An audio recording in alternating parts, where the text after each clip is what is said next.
Hi, everyone. So, I talk a lot about emotional processing, but sometimes it's really hard to even know what we feel.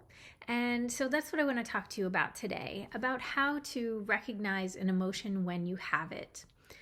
So, if you're finding that you really can't decipher the feeling you have, if you're kind of feeling a lot of different things and you really can't dial into one thing you can do is to close your eyes and just kind of in your mind ask yourself, what do I feel right now?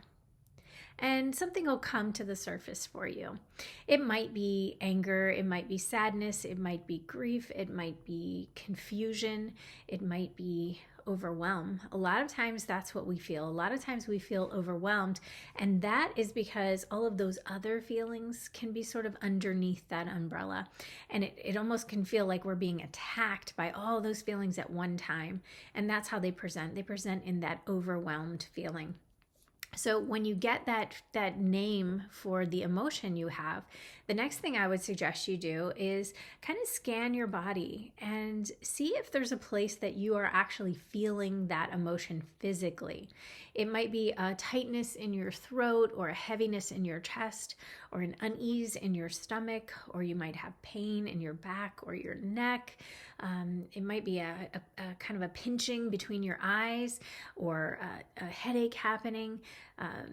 Just any number of things that feel off to you could be what is kind of showing up like the light on the dashboard for you. It's this signal. Your body's trying to give you a signal saying, here's a feeling we have, and I want you to pay attention to it.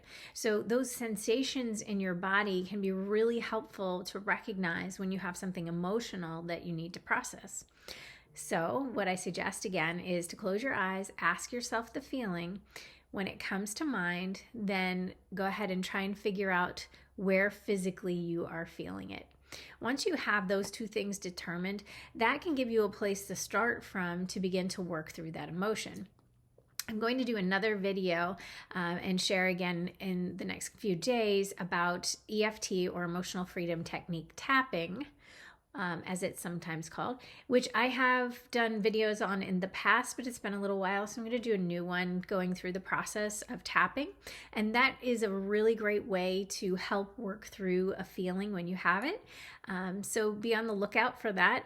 As you recognize the feelings you have, I'm going to give you that tool so that way you have a way to sort of work through that feeling in the moment. So this is just a little tip I had for you today. Thanks so much for watching, and I'll talk to you soon.